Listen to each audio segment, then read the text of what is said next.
Il écrit depuis longtemps sur le cinéma au prisme de la géographie et il est l'auteur d'un essai intitulé Géographie zombie, les ruines du capitalisme, qui est paru aux éditions Playlist Society. Il co-anime aussi un blog qui s'appelle Géographie en mouvement, qu'on peut trouver sur le site de Mediapart.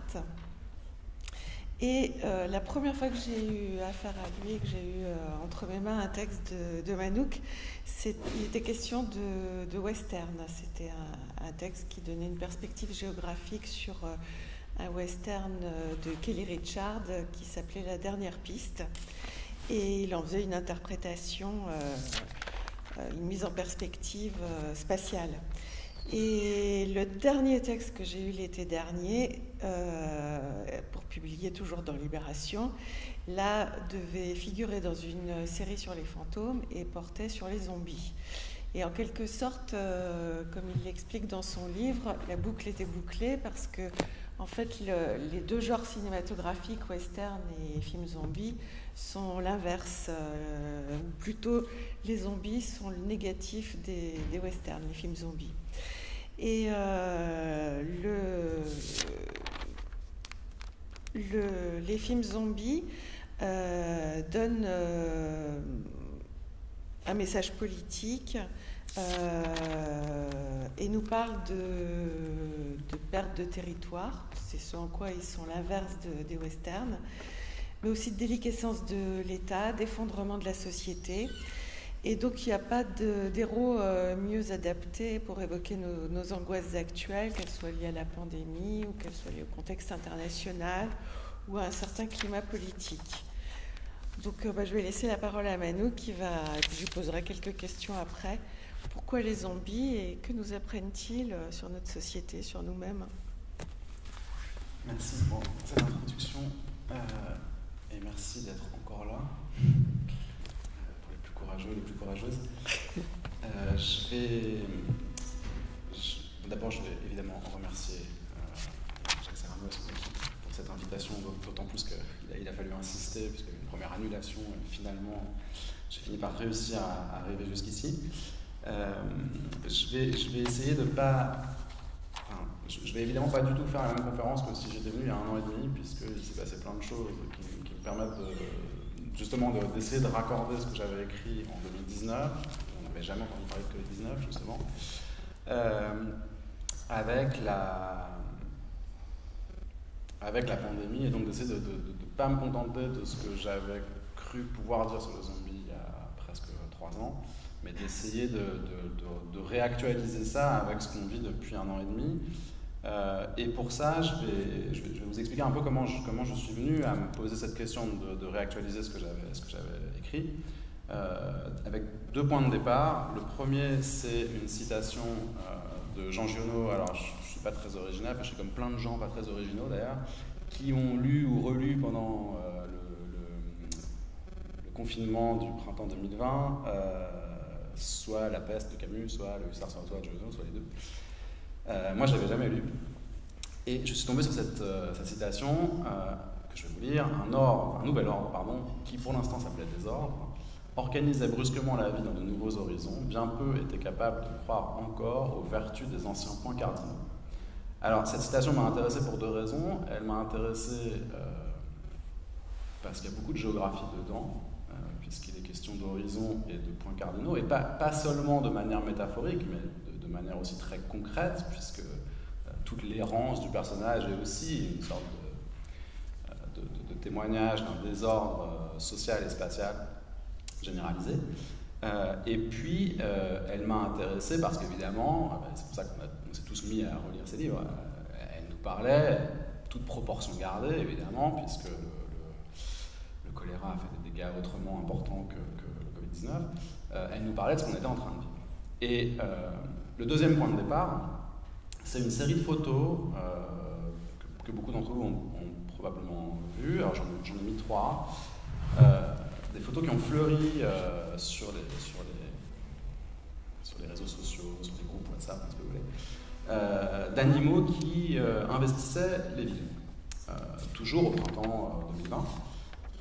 Ici, je vous ai mis des cerfs qui se promènent dans une ville japonaise dont j'ai oublié le nom, malheureusement, et que je n'ai pas noté. Ça, c'est des chacals en train de hurler dans un parc de Tel Aviv, et plus près de nous, un sanglier qui se promène dans Ajaccio. L'intérêt de ces images,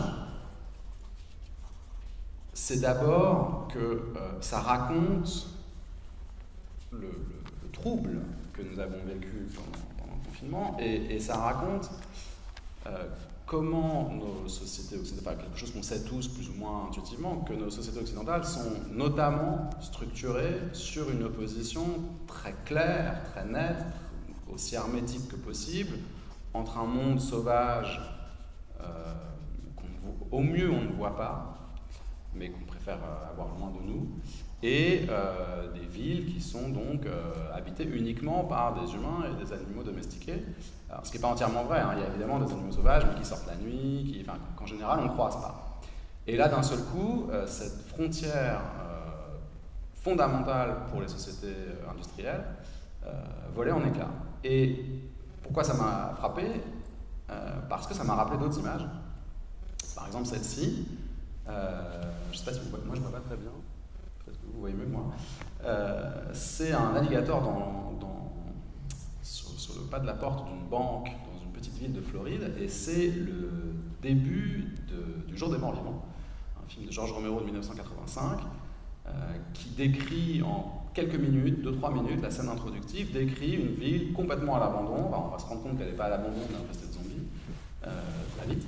Mais la principale manière de montrer qu'une ville, que la civilisation a disparu, disons, c'est de dire, regardez, il y a des animaux sauvages en pleine ville. Et effectivement, c'est frappant, c'est pas du tout normal. Et même image, 20 ans après, un peu plus de 20 ans après, dans Je suis une légende, qui est sorti en 2007, avec Will Smith, qui est l'une des nombreuses adaptations du roman de Matheson de 1954, qui a aussi été traduit par Je suis une légende. Où Will Smith, en train de chasser en plein Manhattan, se fait piquer sa proie par une lionne. Et donc là aussi, on est dans quelque chose d'évidemment totalement inhabituel et totalement anormal. Donc, à partir de cette citation et de ces images, j'ai fait deux hypothèses. La première, ce serait que la fiction aurait anticipé ce qui nous est arrivé, alors là aussi toute proportion gardée évidemment, mais aurait anticipé certains traits de ce qu'on a vécu en 2020 et ce qu'on continue à vivre dans une certaine mesure. Moi je ne suis pas très enthousiaste avec cette lecture de la fiction comme étant capable de prévoir le futur, etc. Je crois que c'est un marronnier dont il faut se méfier. En revanche, je crois que la fiction parle du monde dans lequel on vit, qu'elle en parle de manière détournée, mais que donc elle fait émerger des choses qui nous permettent de comprendre ce monde. Et j'aime bien utiliser l'expression, il y a une expression de Marc Ferro, l'historien, qui dit que le cinéma, mais je pense que ça peut s'appliquer à la fiction. Qu'est-ce que j'ai fait? Alors moi, il se passe des trucs étranges sur mon écran, mais bon.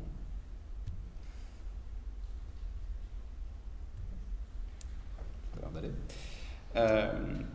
Marc Ferro parle des lapsus de société. C'est-à-dire que le cinéma révèle ce qui se trame dans l'inconscient de nos collectifs. Donc je préfère cette hypothèse et je vais essayer d'identifier des points communs entre ce que j'avais vu dans le corpus de films de zombies sur lequel j'avais travaillé et ce qui s'est passé donc pendant la pandémie. Et mon hypothèse, si je la reformule, ce serait de dire plutôt que c'est pas tellement qu'on avait prévu ce qui s'est passé, c'est plutôt qu'on y était prêt, qu'on y était préparé par tout un tas d'éléments de notre imaginaire et qu'on s'est contenté de reproduire, je dis nos dirigeants, enfin peu importe, se sont contentés de reproduire des recettes qu'on avait déjà simulées, disons, à l'écran. Alors, je vais essayer de vous convaincre que cette hypothèse est juste, mais je vais commencer par... alors, mon prédécesseur a déjà fait un peu le travail, donc je vais essayer de ne pas faire trop long, mais je vais quand même essayer de faire un petit travail d'historicisation d'où sort ce zombie disons, de deux branches, à mon avis, qu'il est important de distinguer. Alors, je vais très vite, puisque ça a été dit, il y a une branche haïtienne, mais qui n'est pas tout à fait haïtienne, puisqu'elle est récupérée par Hollywood et qu'elle est sacrément maltraitée par Hollywood. Le zombie haïtien, c'est donc un être envoûté, pour lequel on peut avoir une lecture anti-esclavagiste, c'est-à-dire que ça raconte la condition de l'esclave en Haïti. Mais évidemment, quand Hollywood s'en empare, cette partie critique, contestataire, disparaît complètement. Que ce soit dans le film de 1932, qui a été traduit par Les Morts Vivants en français, je crois, c'est pas White Zombie, ou dans I Walked with a Zombie de Turner, le zombie devient une espèce de monstre exotique, qui fait pas très peur, on est dans un truc un peu mystérieux, et surtout, il est très loin. Il n'est pas dangereux, il ne met pas en danger la société occidentale, puisque ça se passe dans une île des Caraïbes et qu'il ne risque pas de nous arriver grand-chose. Ces deux films qui récupèrent la légende haïtienne vont avoir une petite... quelques héritiers, que je n'ai pas tous mis, notamment du côté de la série B italienne, avec L'Enfer des zombies en 1979 de Fulci, et puis plus récemment Bonello. Alors pour le coup, Bonello repolitise pas mal la thématique du zombie, et Wes Craven en 88 avec L'Emprise des ténèbres aussi, puisque ça parle vraiment de la dictature haïtienne, et il y a tout un sous-texte politique, mais ça reste une lecture très américano-centrée, avec un regard très condescendant sur les sociétés caribéennes. Ça, c'est la première branche, et il y a une deuxième branche de la famille zombie, mais enfin, on pourrait se demander si c'est la même famille, mais je pense que c'est une question qui n'est pas évidente.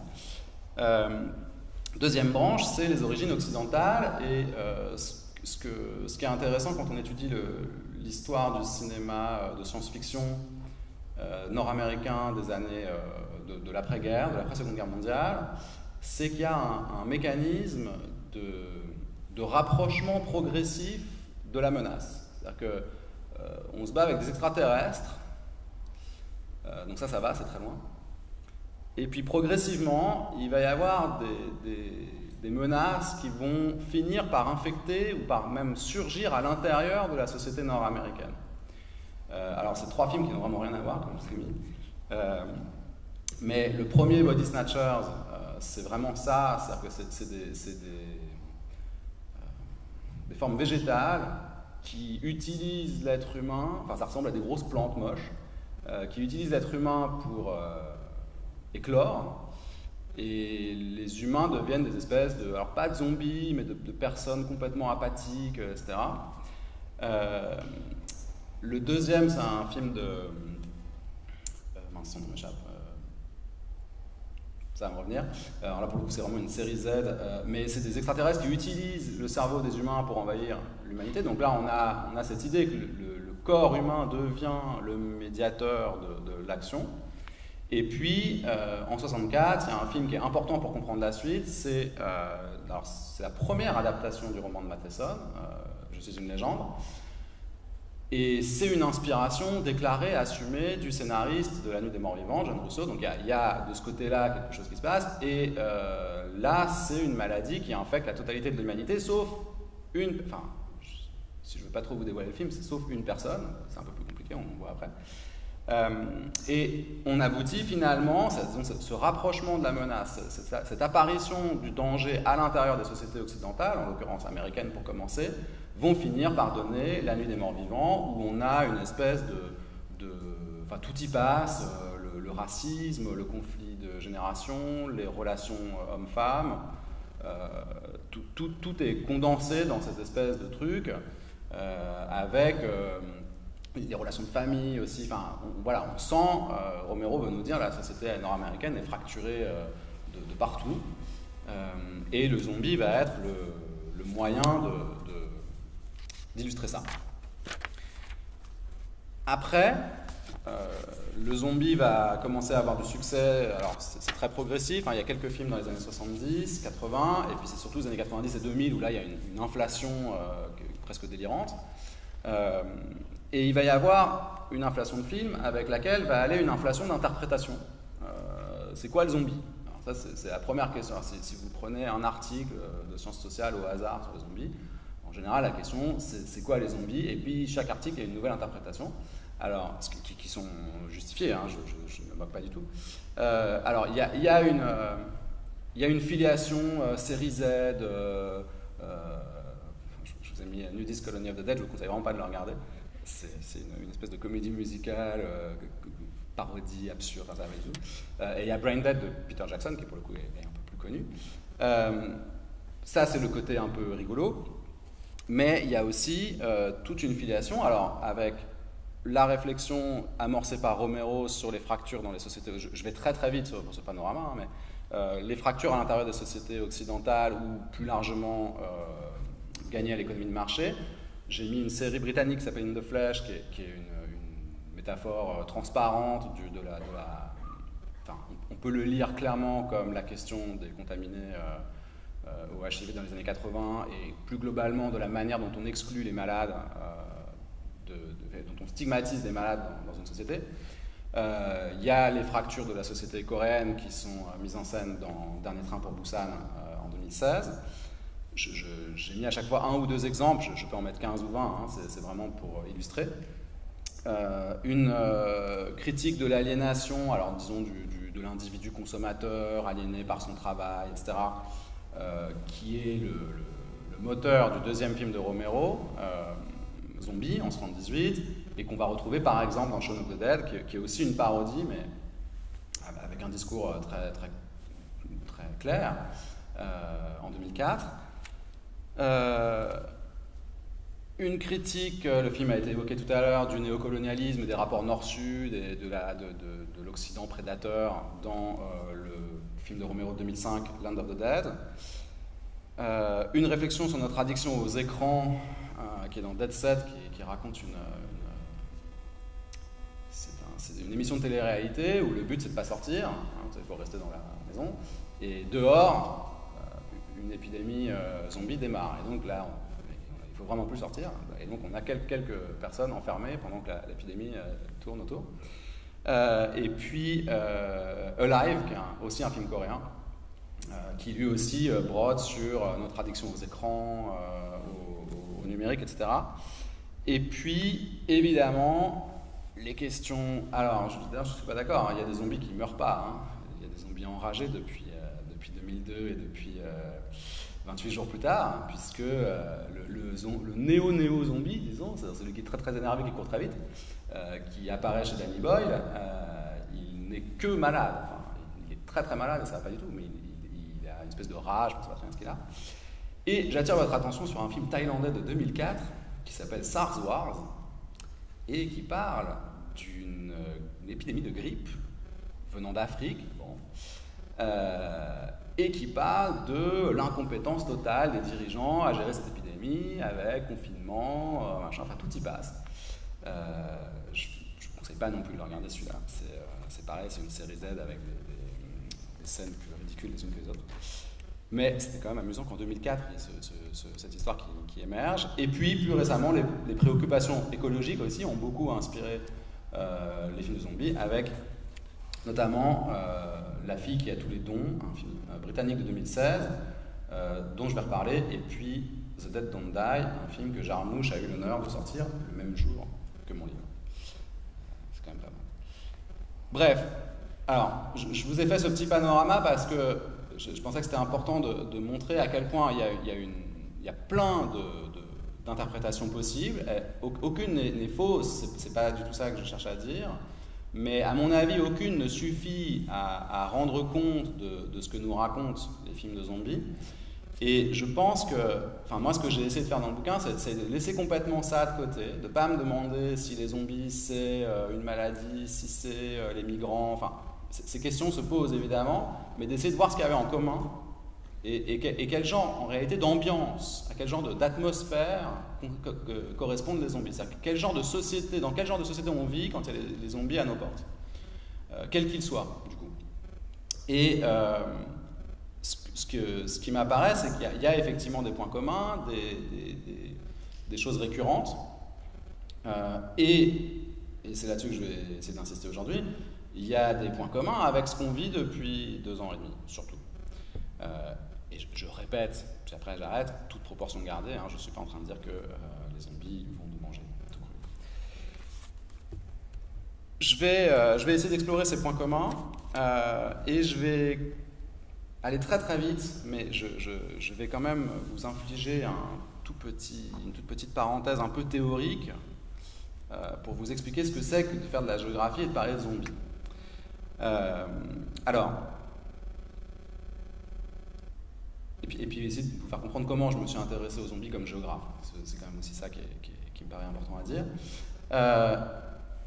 Très vite, et plein de géographes ne seront pas d'accord, d'autant plus parce que je vais très vite, mais en gros, l'idée de la géographie depuis une quarantaine d'années, qui s'est beaucoup renouvelée depuis, on en parlait tout à l'heure, on n'apprend plus les départements par cœur à l'école, et les préfectures, et les sous-préfectures. La géographie part de l'idée, qui est une idée qui est vieille, mais qui n'a pas eu beaucoup de succès au début, que l'espace, qui a eu plus de succès dans d'autres sciences sociales, en fait, bizarrement, que l'espace est au fondement de notre interaction avec ce qui nous entoure. C'est-à-dire que la base de notre existence passe par l'espace, à la fois comme quelque chose avec lequel on interagit, mais aussi comme support de notre existence. Alors, il y a notamment un auteur qui a été redécouvert tardivement, qui s'appelle Éric Dardel, qui en 1952 a écrit un livre qui s'appelle « L'homme et la Terre », et qui est très inspiré par la phénoménologie, et qui a vieilli par certains aspects, mais qui en même temps, pour l'époque, est révolutionnaire, et d'ailleurs, c'est une des raisons pour lesquelles il a été ignoré, probablement.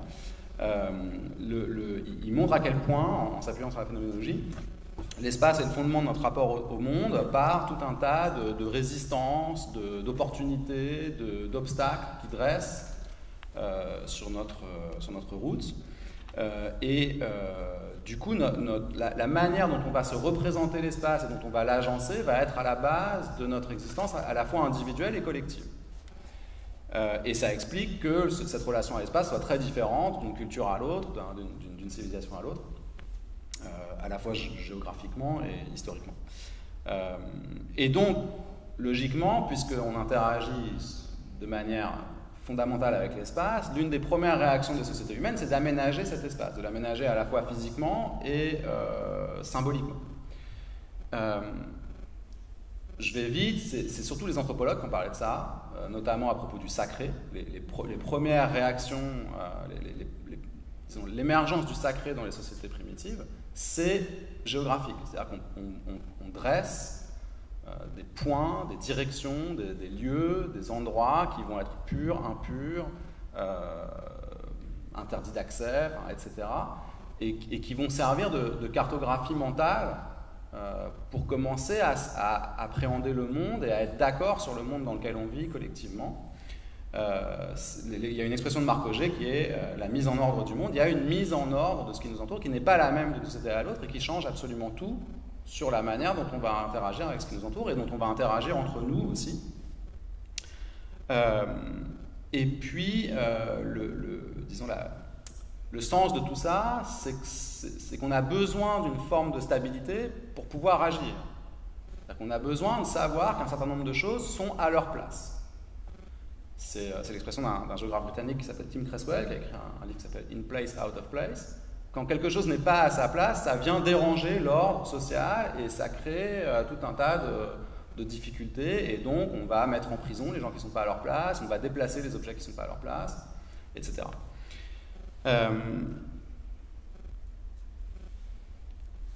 Cet ordre spatial nous sert de base pour agir et pour cohabiter. Et précisément, qu'est-ce qui se passe avec, d'une part, les zombies, d'autre part, l'épidémie de Covid-19 ? Eh bien, c'est que cet ordre spatial est mis en danger, est perturbé, est dérangé. Il est dérangé comment? Alors dans les films de zombies, il est dérangé parce que plus aucun lieu, enfin très peu de lieux en tout cas, n'a le sens qu'il est censé avoir. On se retrouve à évoluer dans un monde dans lequel les endroits où on aimerait aller sont des endroits qui ont changé de sens, qui ont changé de signification, qui ont changé de fonction, qui en général ont perdu leur fonction, plus simplement. Alors que ce soit, par exemple, dans Chronique des morts vivants de Romero en 2006, toute une partie du film est consacrée au fait que l'un des personnages veut retrouver la maison de ses parents parce que c'est le seul endroit où elle sera en sécurité. Et évidemment, quand elle arrive, elle n'est pas du tout en sécurité. C'est-à-dire que ce genre de repérage, en l'occurrence affectif, ne fonctionne plus du tout, et c'est même le contraire. Et donc, on a cette idée dans le film de zombies qu'on vit dans une instabilité permanente, puisque tout ce qu'il y a autour de nous ne répond plus comme ça répondait avant, quoi. D'accord? Et ce qui se passe avec le Covid-19, dans une certaine mesure, est très comparable. Oui, alors pardon, je voulais donner un exemple. Quand je dis que on perd nos repères, un exemple qui fonctionne très très bien, c'est le dernier train pour Busan, dans lequel donc l'épidémie éclate dans un train à grande vitesse. Et tout au long du film, l'espace du train est reconfiguré en permanence. C'est-à-dire qu'à chaque fois qu'on croit que ça y est, c'est bon, ça s'est stabilisé, on sait à peu près où est-ce qu'on peut aller se réfugier, etc., paf, dans la minute qui suit, ça rechange et il faut se réadapter en permanence. Donc, il y a cette idée que l'environnement dans lequel on est nous demande de nous réadapter constamment. Et quelqu'un a parlé de All of Us Are Dead. Moi, j'en ai vu que 2 épisodes, donc je ne vous remercie pas de nous avoir dit la fin. Mais il y a cette idée que l'école dans laquelle apparaît le virus va là aussi, à chaque fois, moi j'ai vu 2 épisodes, mais le long 2e épisode est une succession de réadaptations. C'est-à-dire que les groupes se cachent quelque part, mais en fait ça ne fonctionne plus, alors on ressort, on re-rentre, on ressort par un autre endroit, on découvre que tel endroit en fait qu'on croyait sûr ne l'est plus du tout. Bref, il y a une espèce d'inflation, de danger qui réapparaît en permanence alors qu'on croit que ça y est, on s'en est débarrassé. Et puis il y a aussi la nature qui répond plus de manière normale. C'est le cas dans ce film que j'ai évoqué rapidement tout à l'heure, La fille qui a tous les dons, qui est un film très très bizarre, mais qui dit des choses très intéressantes à mon avis, et qui dit notamment, qui imagine, là en l'occurrence, c'est pas seulement la nature qui a repris ses droits dans une zone urbaine, c'est ce que vous voyez tout à fait à gauche de l'écran, c'est une espèce de truc qui va éclore, on ne sait pas très bien ce que c'est, et je ne vous en dis pas plus, mais c'est pas des bonnes nouvelles pour l'humanité. Et la petite fille à droite est une espèce d'intermédiaire.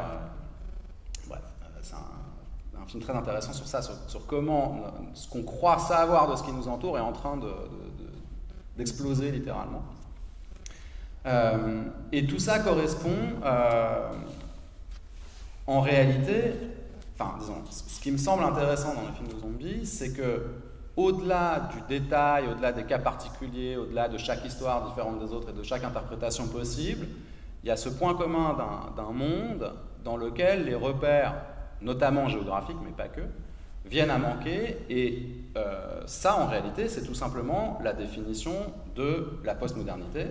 En tout cas, la définition qu'en donne Fredric Jameson dans le postmodernisme, c'est un titre à rallonge, je ne me souviens plus du sous-titre, le postmodernisme, virgule, quelque chose, où il y a un long passage où pour expliquer la postmodernité, il utilise l'hôtel, dont je ne me souviens jamais du nom, donc je vais tricher, alors je ne l'ai pas noté, donc je ne vais pas tricher, bref, c'est un hôtel qui est à Los Angeles, je me souviens plus de son nom,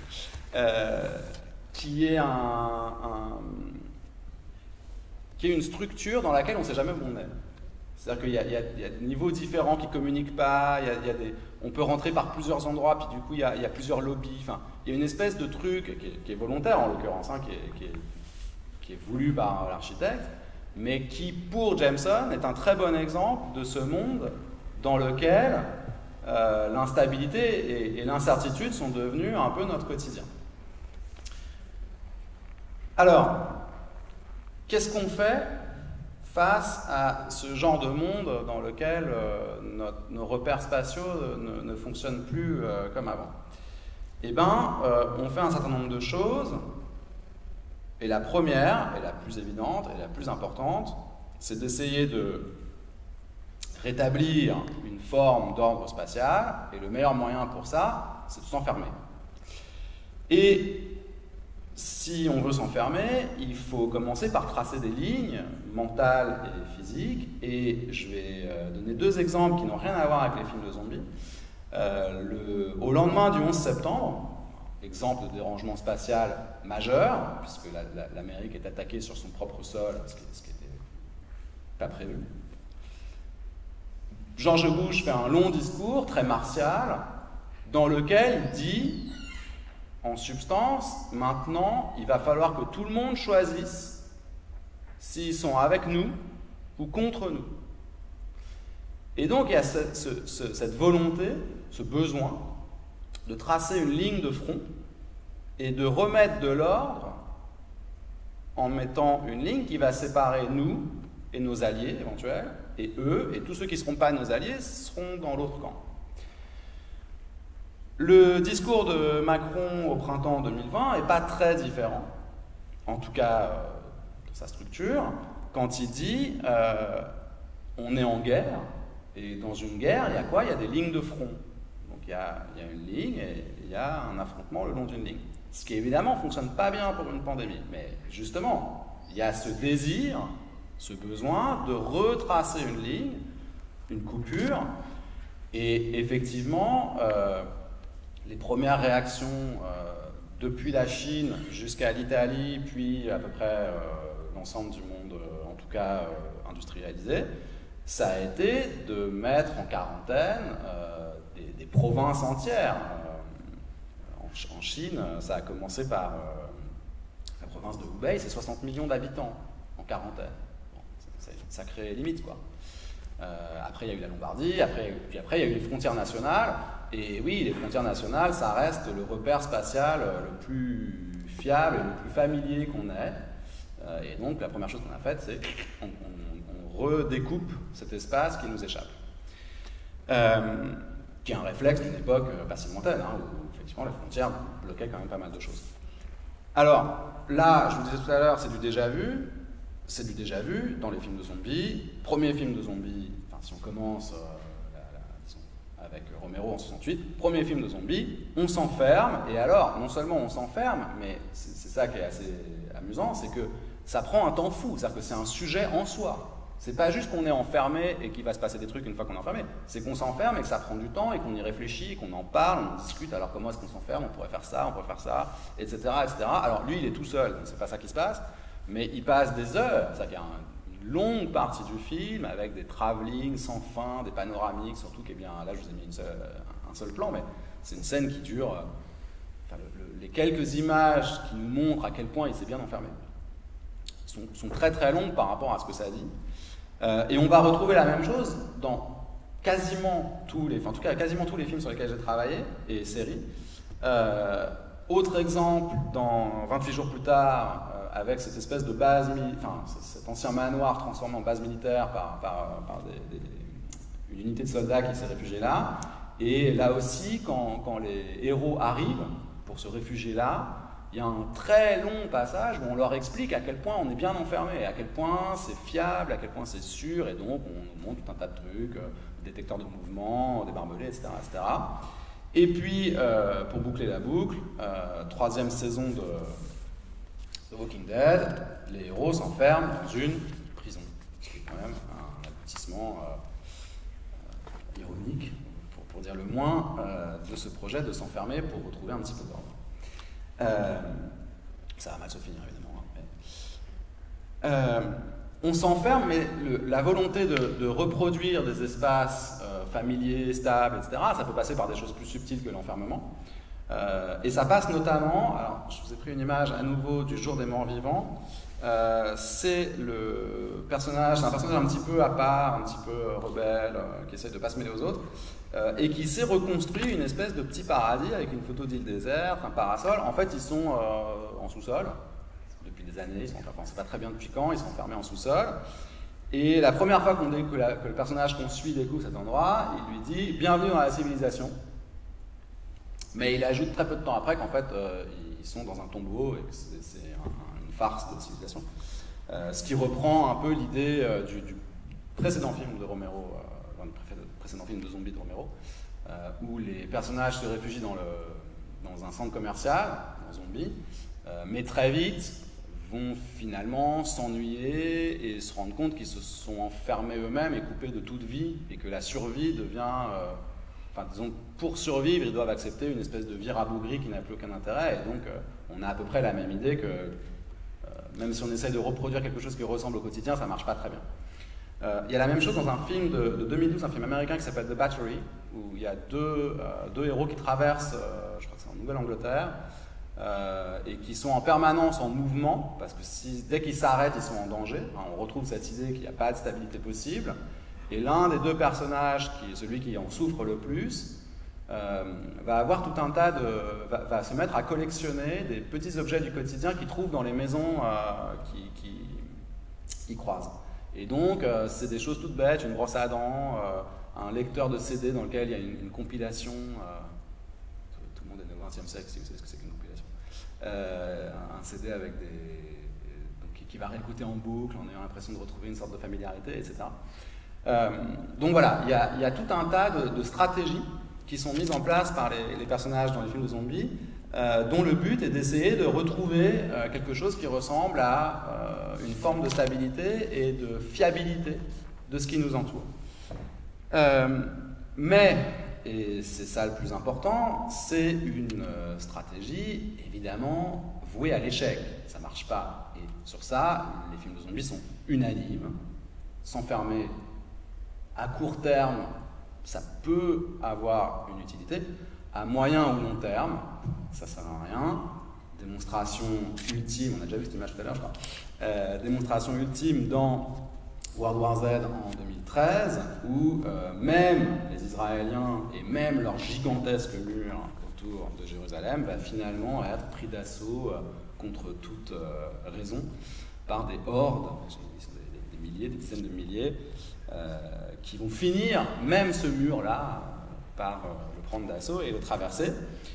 Et puis, c'est pas seulement que ça marche pas de s'enfermer, et là aussi, vous voyez où je veux en venir, je fais des liens avec ce qui nous arrive. C'est pas seulement que ça marche pas, c'est que ça crée ses propres problèmes. C'est-à-dire que l'enfermement génère des problèmes qu'on n'avait pas avant, qu'on avait moins avant. Alors sur ça, il y a un livre passionnant de Wendy Brown, qui est une politologue nord-américaine, qui a écrit un livre qui s'appelle Mur, et qui documente les conséquences,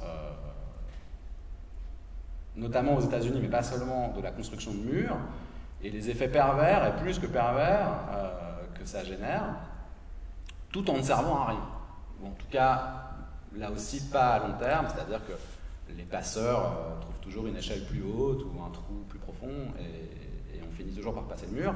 Par contre, tous les problèmes qu'on a générés avec le mur, eux, sont bien présents. Il y a un géographe français aussi, Stéphane Rosière, qui a écrit un livre sur les frontières récemment, qui approfondit aussi cette idée, notamment en Europe. Il parle beaucoup du travail de Frontex en particulier.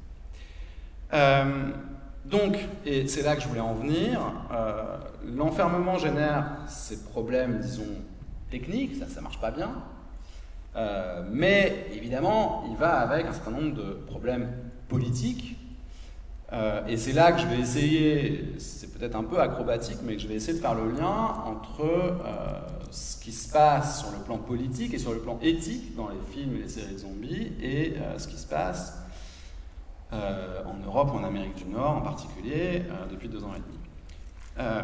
Premier élément, du moment où la peur des zombies, de la pandémie, de ce que vous voulez, du moment où la peur devient le moteur des décisions, et de la quasi-totalité des décisions, on va très vite renoncer à un certain nombre de principes qu'on pensait pourtant fondamentaux.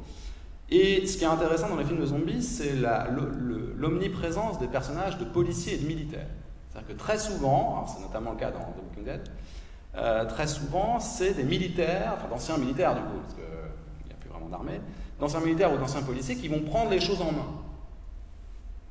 Qui vont avoir une espèce comme ça de charisme, de capacité à mener les autres assez naturelle, mais qui vont aussi le faire de manière, disons, avec une certaine poigne.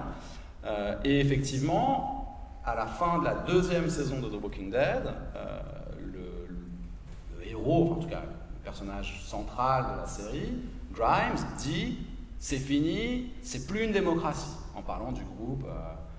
Bon, ça l'a jamais vraiment été, si on a vu ce qu'il y avait avant, mais c'est une manière de dire « maintenant c'est fini, s'il y en a un qui bouge, je vais m'occuper de son cas ». Ce qui est important, c'est de survivre.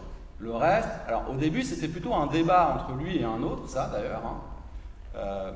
Mais il va reprendre finalement cette idée qu'il a été trop gentil, trop souple, et que si on commence à être sympa et à écouter tout le monde, on prend des risques et on va tous y passer. Donc la seule solution pour survivre, c'est de prendre des mesures radicales et d'avoir un leader que les autres suivent de manière disciplinée. Et du moment où la survie devient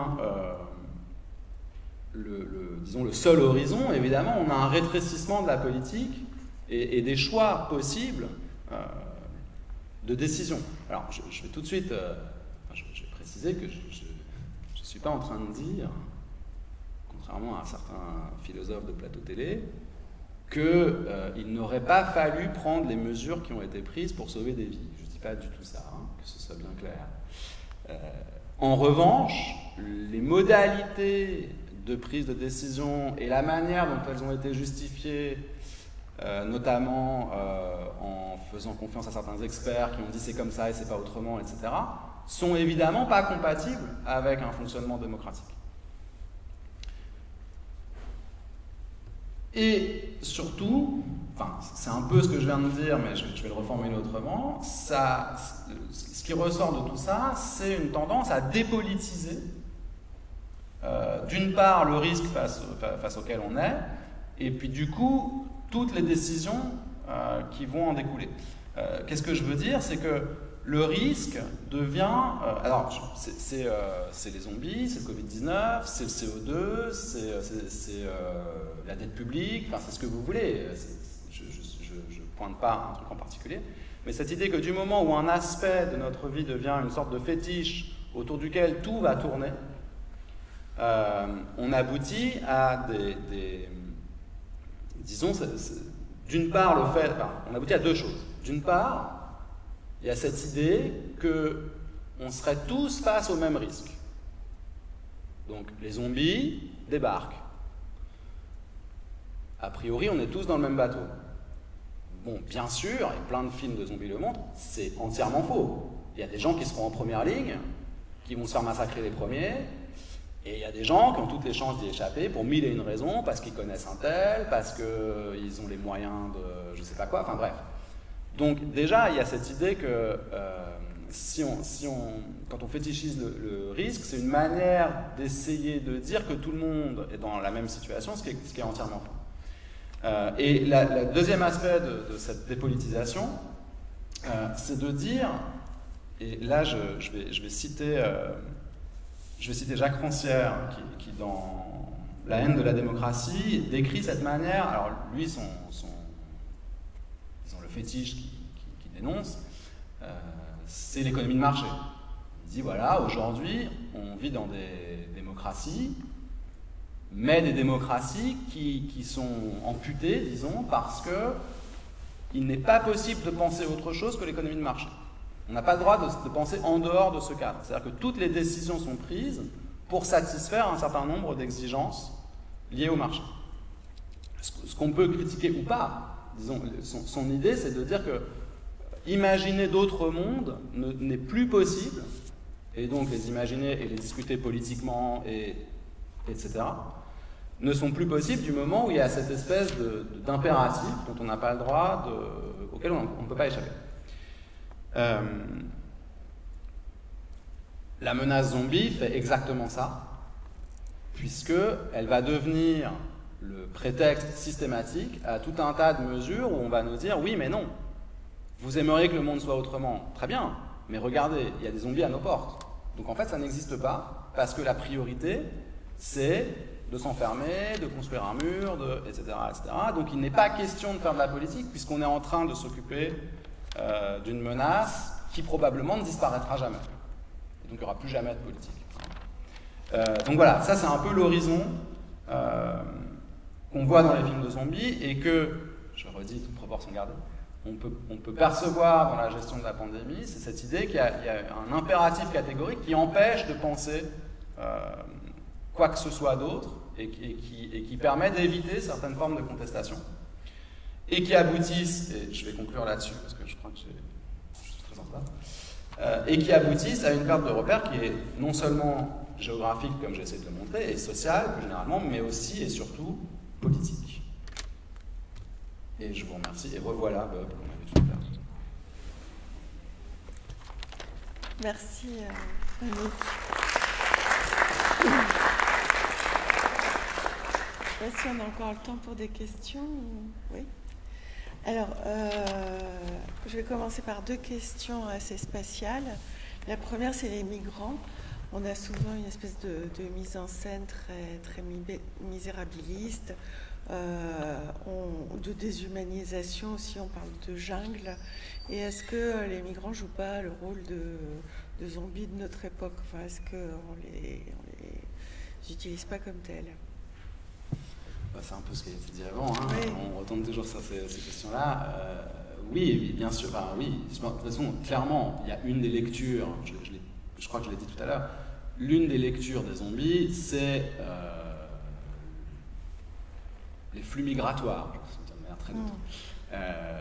Donc cette espèce d'idée, plus ou moins fantasmée, d'une masse informe qui se déverserait sur nous. Et effectivement, il y a tout un imaginaire de la horde, du déversement, de la marée humaine. Il y a un géographe qui s'appelle Nicolas Lambert qui a travaillé sur la manière dont on cartographie, enfin il est surtout cartographe plus que géographe, il a travaillé sur la manière dont on cartographie les flux migratoires vers l'Europe. Et la manière dont on a tendance beaucoup à présenter les flux migratoires par des très grosses flèches qui nous arrivent dessus. Et qui, en fonction de l'échelle qu'on choisit, ne laisse pas apparaître des flèches parfois beaucoup plus grosses ailleurs, mais comme on a fermé la carte, ça va. Si vous mettez d'un seul coup le Proche-Orient dans votre carte, les flèches qui vont vers l'Europe deviennent toutes petites, parce que c'est là-bas que ça se passe. Et donc ça fait partie, pour répondre à la question, ça fait partie de toute une mise en scène du flow, quoi, du truc qui nous arrive dessus et qui sera incontrôlable, etc. etc. Et je pense que le film de Romero sur ça, Land of the Dead, est très... c'est vraiment, il parle de ça, il parle du sud qui va venir réclamer son dû au nord. Je fais très court, c'est un peu ça. Et sauf que lui, il le présente de manière très ironique, c'est-à-dire qu'il en fait quelque chose de pas forcément négatif, hein, il est très... Ouais. Mais pour lui, je pense que dans ce film-là, par exemple, la lecture, c'est complètement les migrants qui nous arrivent dessus et qui sont donc déshumanisés, uniformisés, tout ce qu'on veut. Ouais. Et uniformément violents, surtout. Ouais. Et il y avait une autre question spatiale. J'ai été frappée par la description de certains films, enfin un film notamment, où les survivants se réfugiaient dans un centre commercial et du coup, je pensais aux gilets jaunes qui ont pris aussi certains centres commerciaux comme point de ralliement, enfin qui ont redessiné un autre espace. Et du coup, je me disais, est-ce qu'on ne les a pas présentés comme des zombies aussi? Alors, je marche sur des œufs là, je crois. Oui, alors enfin, il y a 2 choses, ça me fait penser à 2 choses la question. La première, c'est effectivement cette idée, enfin, je pense, j'ai pas eu le temps de parler de ça, mais dans l'idée qu'on est dans un monde où on manque de repères, etc., il y a une lecture de ça, qui est la lecture de Marc Auger, qui a parlé dans les années 90, début 2000, des non-lieux, c'est 90, 92 je crois, sans doute, des non-lieux. Cette idée que le capitalisme, disons tardif, produit des lieux complètement uniformes, dont la seule raison d'être est de circuler et de consommer, en gros. Les aéroports, par exemple, qui sont tous uniformisés, qui sont tous les mêmes, avec les mêmes enseignes, les mêmes parcours obligés, où on est sûr de passer devant le whisky, machin. Et donc de cette perte de sens du monde autour de nous par l'uniformisation à des fins de consommation. Et on pourrait imaginer que les ronds-points et les péages sont d'assez bons exemples de ces non-lieux qui n'ont de raison d'être que pour fluidifier, surtout dans des zones périurbaines où c'est surtout là que les gilets jaunes ont émergé, hein. Donc dans des zones qui sont par ailleurs très uniformisées aussi, et puis dans lesquelles il manque du sens. Donc on pourrait imaginer que les gilets jaunes sont une réaction à ce que je viens de décrire, comme une sorte de monotonisation, de rabougrissement du monde. Après, du point de vue des représentations, il suffit d'écouter, il suffisait il y a maintenant longtemps, d'écouter quelques éditorialistes et même quelques chercheurs en sciences sociales qui ont fait l'état de tout leur mépris pour tous ces gens pas très intelligents, qui comprenaient rien à l'écologie, et qui ont effectivement été présentés comme une espèce de masse informe, qui réfléchissait pas beaucoup, qui avait l'air un peu dangereuse.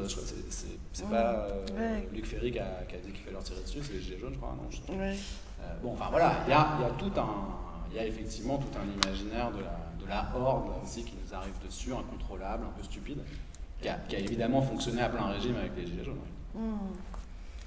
Et pour finir, avant peut-être de laisser la parole au public, j'avais encore plein d'autres questions.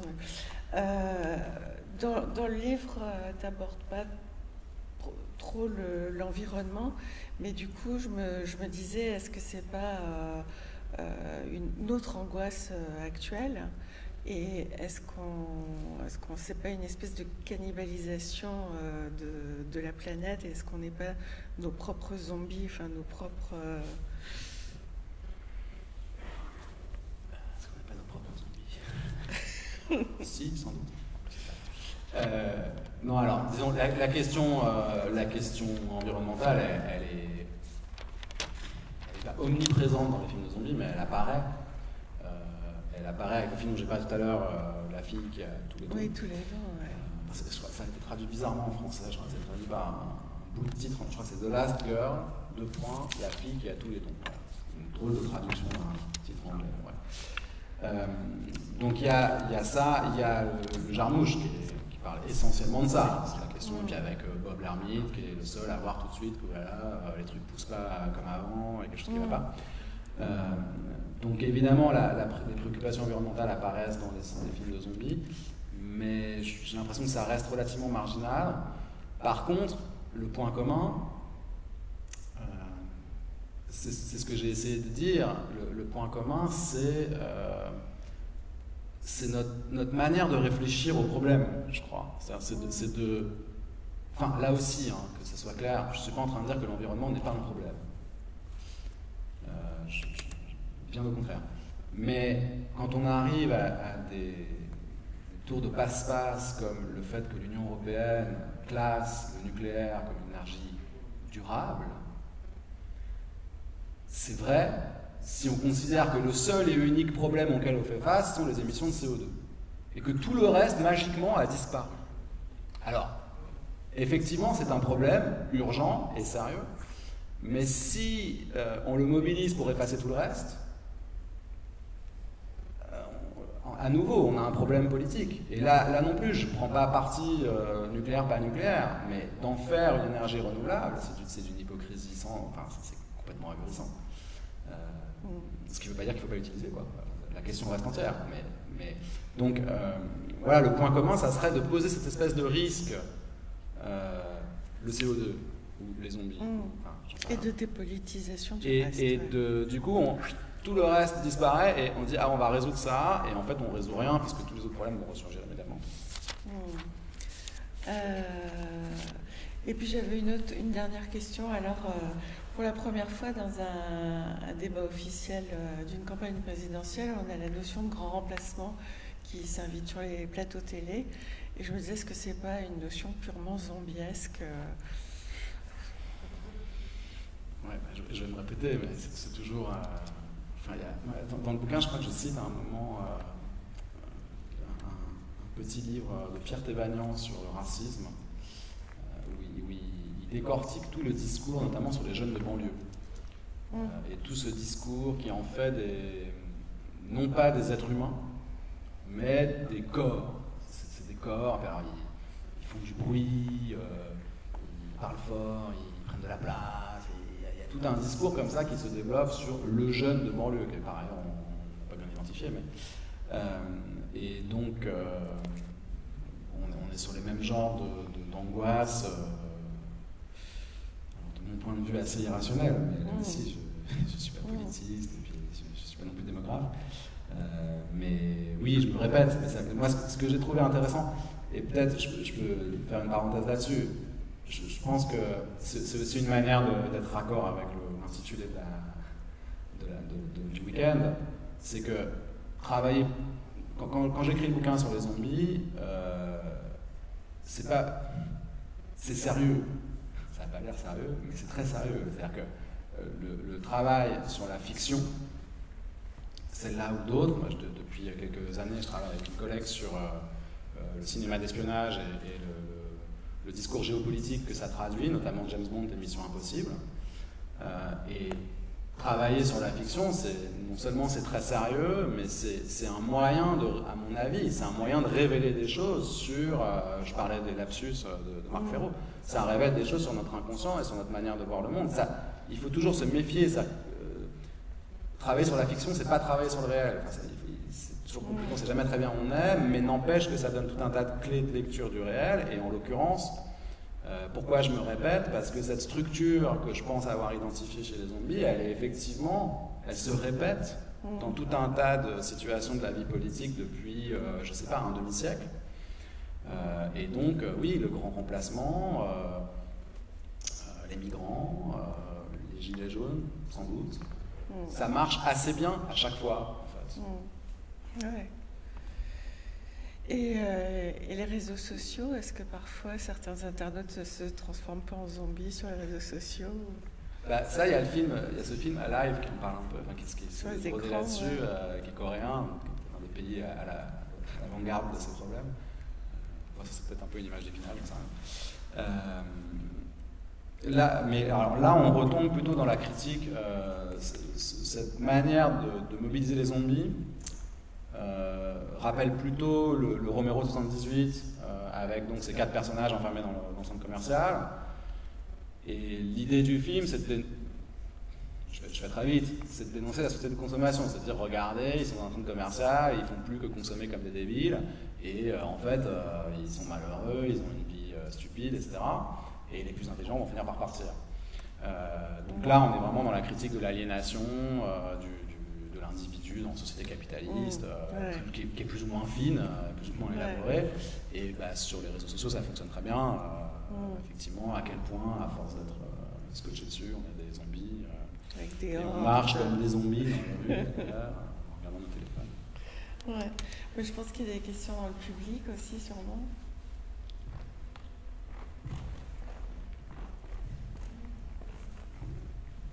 Merci de ce que vous avez dit. Je veux dire, je n'aurais presque aucune question à poser quand je suis d'accord avec vous. Mais je vous remercie tout spécialement, si vous êtes là demain, vous le verrez. Donc je ne poserai pas cela comme sous forme d'une question. Vous m'avez donné une petite introduction aux quelques propos que je tiendrai demain. Non, du coup, je laisse ça de côté. Je n'ai pas beaucoup de billes dans mon jeu, donc je les réserve. Mais en vous écoutant sur la question de l'ordre et des ordres, qui est absolument fondamentale dans la question des zombies, de ce désordre, je pensais, et d'ailleurs aux modalités par lesquelles ce désordre va se manifester par la contagion, c'est une espèce de propagation. Alors, je pensais à un livre d'un écrivain britannique, Samuel Butler, sur lequel Gilles Deleuze avait attiré mon attention. Le titre du livre, c'est Erewhon, autrement dit Nowhere, et qui montre que c'est une utopie, mais on s'aperçoit que c'est une contre-utopie. Alors, dans ce pays imaginaire, Erewhon, évidemment, comme toutes les utopies, isolées du reste du monde, la justice fonctionne d'une curieuse manière. C'est-à-dire que ceux que l'on emprisonne, ceux qui passent en jugement, ce sont les malades. Le reste de toutes les incivilités, ou je dirais de toute forme de délinquance, parfois est acceptable. C'est-à-dire qu'on s'aperçoit que dans l'ordre social, tel qu'on l'imagine, il peut y avoir des contraventions. Elles sont intégrables à l'ordre. Mais ce qui n'est pas intégrable, c'est justement ce qui va contaminer. Et là commence le désordre. Et je trouve que ce texte de Samuel Butler est de ce point de vue absolument remarquable. Nous, on pense force de l'ordre. Non, tout ordre permet une certaine marge de contravention. Mais il y en a une qui est impossible, c'est la contamination de l'ordre social par une forme de désordre qui vient d'ailleurs et qui se propage. Je vais juste compléter en disant que Foucault est un lecteur. Michel Foucault. Bartheleuze, Michel Foucault a connu Erwan, pas Gilles Deleuze. C'est dans la logique du sens qu'il attire l'attention sur ce texte de Samuel Butler qui est tout à fait remarquable. On est dans les années 1840-50. Merci pour la référence. J'ai bien pris note. Je n'ai pas bien suivi ce que disait madame parce que ma pensée était court-circuitée par un article à propos de l'enfermement que vous évoquiez. Je crois que c'est en Iran, c'est un article d'aujourd'hui, en Iran où les gens sont emprisonnés justement sans être criminels, simplement parce qu'ils n'ont pas pu venger leur dette. Et pour financer en fait les aider ces personnes-là en particulier, ils créent des restaurants au sein des cellules. C'est-à-dire que 6-8 personnes vont manger autour d'une table dans une cellule et payer leur repas qui va servir à aider les personnes endettées. J'ai trouvé ça... Je ne sais pas si ça peut pas avoir un début, mais en Suisse aussi, on peut avoir besoin quand on a trop de dettes. Je connais moins le droit français, mais je sais qu'en Suisse, au bout de quelques avertissements, on passe par la case prison. L'idée, c'est que nous-mêmes, nous puissions aller manger dans une prison pour aider à financer les personnes endettées. Enfin, je ne sais pas, c'est assez incroyable.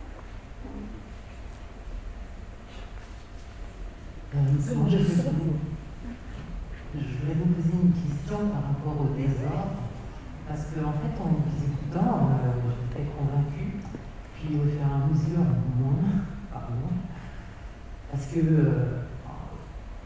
pour moi, le vivant, c'est du désordre, et finalement, l'enfermement, tout ce que vous décrivez, et je comprends la comparaison avec les zombies. C'est le zombie, en fait, lui, il meurt, mais il ne meurt pas. Donc le vivant, il a besoin qu'il y ait des morts pour qu'il y ait une évolution et que la nature et son désordre, etc., continue.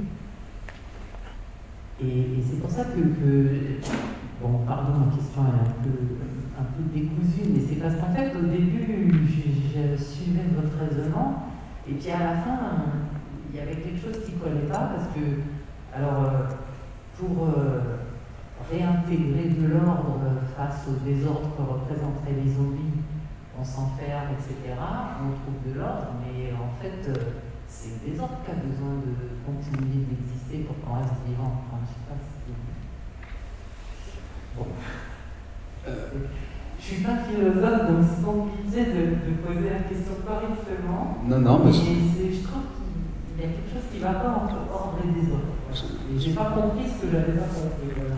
Moi, je crois avoir compris votre question. En tout cas, je vais essayer de répondre. Bon, pour le coup, moi, je ne suis pas biologiste du tout. Donc, l'ordre, le désordre, l'entropie, tout ça, je ne vais pas répondre sur ça. Moi, je parle d'ordre social. C'est-à-dire que toute société, tout groupe, même proto-société, créer un ordre au sens où les choses sont à certains endroits et pas à d'autres, où les êtres sont à certains endroits et pas à d'autres, notamment dans une échelle sociale, mais aussi dans des lieux.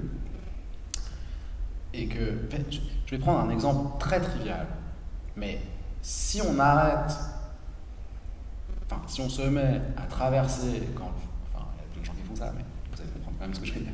Si on se met systématiquement à traverser quand le feu est rouge, c'est dangereux, mais c'est le bordel. Donc c'est trivial, c'est un micro-exemple dans une société, mais voilà une forme d'ordre, spatial d'ailleurs, parce que c'est très concret, qui dit quand c'est rouge, vaut mieux pas traverser parce que voilà. Et du coup, ça permet de fluidifier le trafic, et puis ensuite les piétons traversent, etc. Et cet ordre social, et j'insiste, qu'on peut contester, qu'on peut discuter, c'est ce que.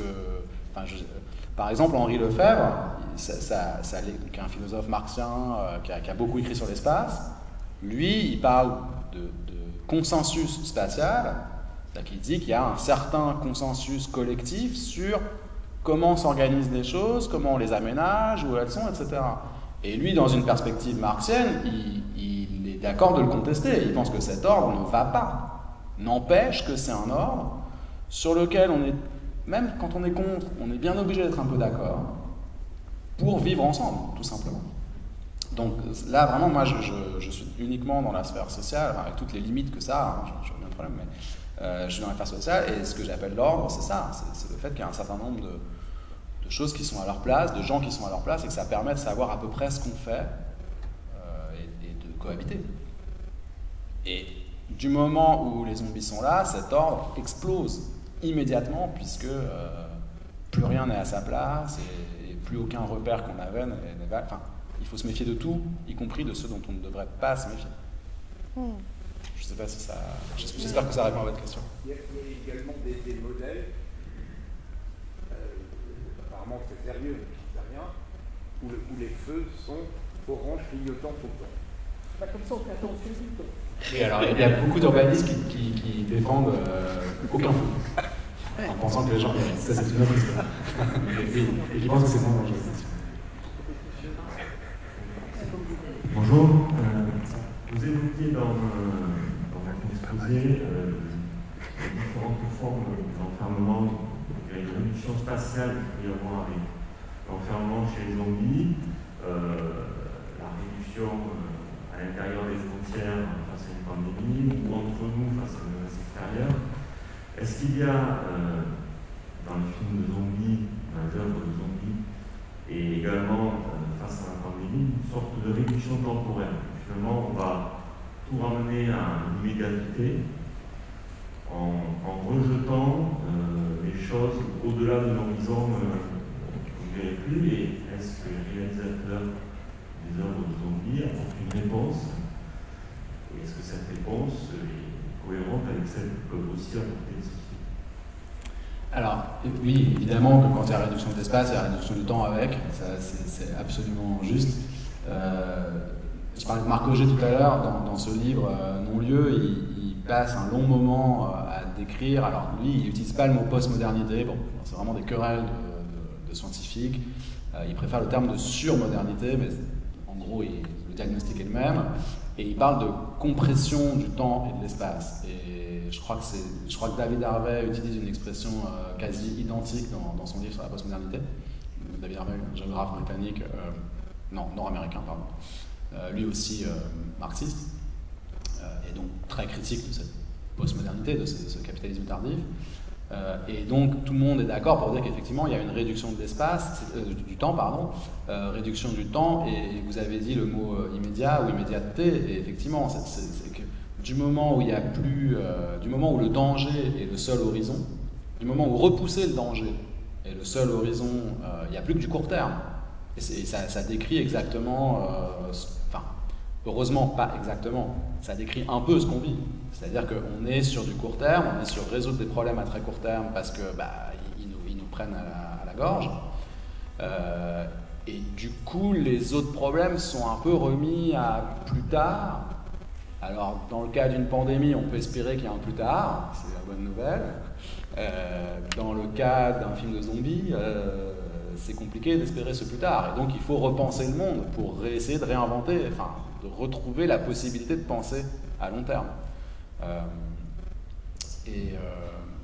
Pardon, j'ai perdu le fil de ma pensée. J'ai pensé à un film et puis il est reparti immédiatement. Ça va pas m'en venir plus tard. Mais il y a un film qui... Vous m'avez fait penser en posant votre question à un film et j'oublie.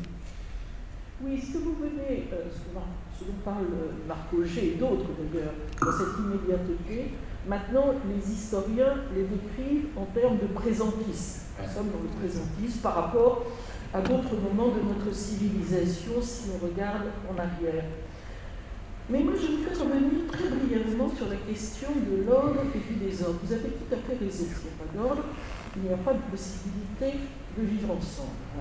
Mais en même temps, une société, et je ne veux pas projeter brutalement les lois de la physique sur une réalité différente qui serait le social, mais malgré tout, la société fait tout, comme un tout. Elle n'échappe pas au phénomène décrit, c'est ça que je ne veux pas le projeter brutalement, mais elle n'échappe pas au phénomène décrit par le deuxième principe de la thermodynamique, à savoir que, au bout d'un moment, l'ordre, c'est la mort. Et une société a besoin, pour revivre, qu'à un moment donné, il y ait de la négantropie. Et cette négantropie, comme toute chose d'ailleurs dans notre monde même cosmologique. Et cette négantropie, elle ne peut arriver que par une part de désordre qui va la fracturer. Donc, c'est très bien, sinon, c'est fini. S'il n'y a pas, on le sait très bien, hein, s'il n'y a pas une source chaude et une source froide, la machine à vapeur, la locomotive, enfin, dont le modèle au 19e était la locomotive, pof, elle s'arrête. Donc c'est la même chose. Et donc je pense qu'il faut pouvoir penser cette espèce de dialectique essentielle à la vie, au social, au cosmos, qui est ordre, désordre, entropie, négantropie. Je pense que vous serez tout à fait d'accord. Vaste question, enfin vaste sujet en tout cas. Mais moi ça m'évoque je ne suis pas sûr que ce soit exactement ça, mais ça m'évoque le fait qu'il y a un certain nombre de films de zombies qui ont été assez malins pour imaginer un nouvel ordre, précisément.